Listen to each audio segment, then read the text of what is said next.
Yo, what's going on, you dudes? Welcome to the video for Crystal of Atlan. My name is Ventus. In this Crystal of Atlan video, I'm going to answer 10 of the most frequently asked questions that I see while I'm live streaming Crystal of Atlan or in the comments of my videos. Now, if you have a question that you want answered that's not covered in this video, please feel free to drop them down in the comments and I'll try my best to answer your question in that comment or make a video about the topic and then credit you for your question. Now, before I get into it though, please do me a huge favor and sub to the channel if you're not already with notifications turned on, and like the video. I would really appreciate it. Thank you. Alright, so the first question I want to answer is, when you change your subclass using a soul stone from the item shop, does it change your gear? The answer is no. It does not change your class gear. It does not change your weapon. I made a video talking about the topic. If you want more information on changing your subclass, the link to that video will be in the description of this one and on the end screen so you can get more information. But for certainty, when you use a soul stone to change your subclass, you will not get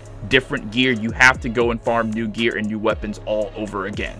Number 2, what gear should you go for with Berserker?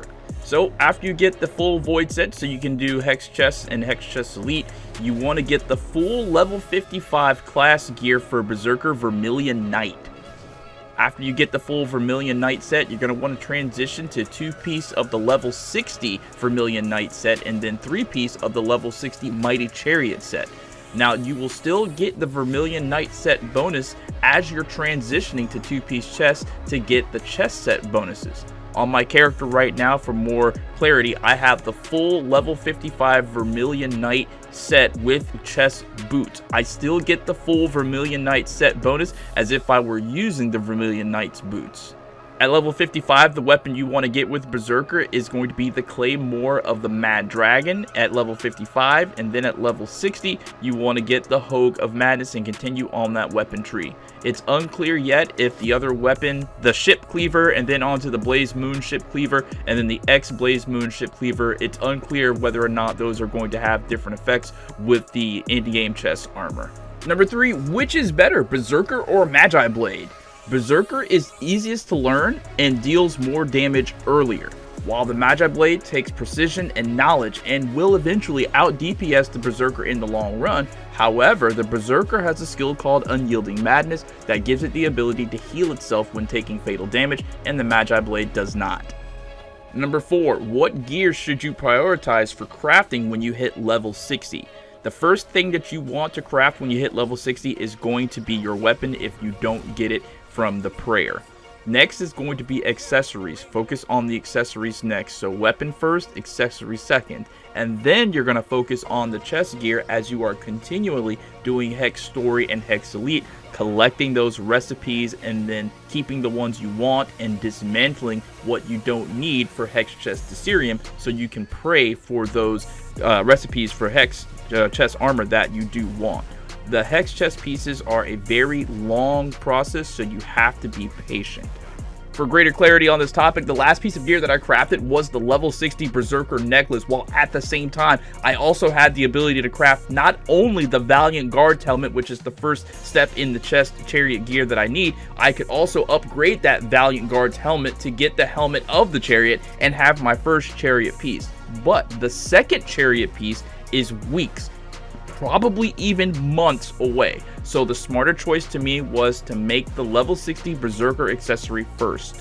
Number 5, what class is better, Scytheguard or Blade Maiden? Both are good. I personally myself have a Scytheguard, but the general consensus is that the Scytheguard is a better class than the Blade Maiden. Now that's not to say if you really put a lot of effort into the Blade Maiden that you're going to have a very bad class. It's just that the general consensus of the community is that the Scytheguard is a better choice when choosing between the Scytheguard or the Blade Maiden. Number 6, how do you make a class geared toward a specific element? Well, you have to choose the right insignias for your class that add elemental attack or elemental enhance. Most of these will be pink and gold insignias. There are some blue insignias that offer elemental enhance. Here are a few of the blue insignias to look out for. The self-destruct bot that offers +4 pyro enhance, the Crystal Shroom that offers a +4 cryo enhance, and then the water demon insignia that offers a +4 umbro enhance. For Berserker, you should be on the lookout for the Vic Brothers insignia for your gloves and bracers that adds pyro enhance and damage to scorched enemies, and the gold crag insignia for your Berserker weapon. On top of insignias, you have to take meticulous care with circuits, making sure that every circuit that you craft enhances your class's main elements. And lastly, be sure to have an abundant stock of consumable items that infuse your weapon with your class's element. For Berserker, it's Pyro, and using Fairy Pancakes and Eiffel Potato Pancakes are a necessity. Number 7, do insignias have a better drop rate with green energy? Listen, I'm gonna tell y'all like I told the chat. You could have rainbow bright green purple Visa Platinum MasterCard energy. Them insignias ain't gonna drop. Your best bet is to save up your gold and go buy them in a broker when they're there. Number 8, should you use green energy with Void Realm Nest? If you are in need, listen, if you are in need of epic gear on your main character, your alt character, if you just need epic gear, yes, farm Void Realm Nest with green energy. Epic gear is guaranteed to drop with each and every nest run you do with green energy, 1 time a day, up to 3 times a week. Number 9, how do you get all of your level 55 class gear fast? And that's going to be easy. It's by farming Purgatory every day with green energy on multiple alternate characters. You can pray for every class's gear with any class. If you're missing a piece, use all of your alts to pray for it on Purgatory, and when you get the gear, you can use 10 transfer stones to make 1 advanced transfer stone to transfer that gear to the proper character when you get it. The general consensus with the community is you do this for your class's weapon, and that's it. And number 10, the most asked question that I get is, does praying in Purgatory work, and what happens when you use 200 Desirium in Purgatory? Praying in Purgatory does work, but I've only got it to happen twice and only on 1 character. And the first time it was on my Berserker with 50 Desirium. The second time it was on my Berserker with 10 or 15, not more than 15 Desirium used for prayer. Desirium only slightly raises your chance of getting your desired item. According to the Crystal of Atlan Discord chat, a group of very nice and helpful guys, at 0 of 200 Desirium, your weapon or item has a 0.29% chance of dropping.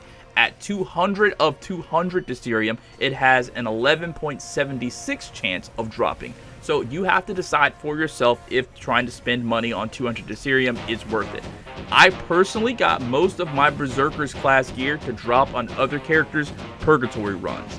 For my first prayer that actually worked with the 50 Desirium, it was for my weapon, the Claymore of the Mad Dragon. And then for the second piece that dropped on a prayer, it was like a random accessory. I think it was probably like the seal or something.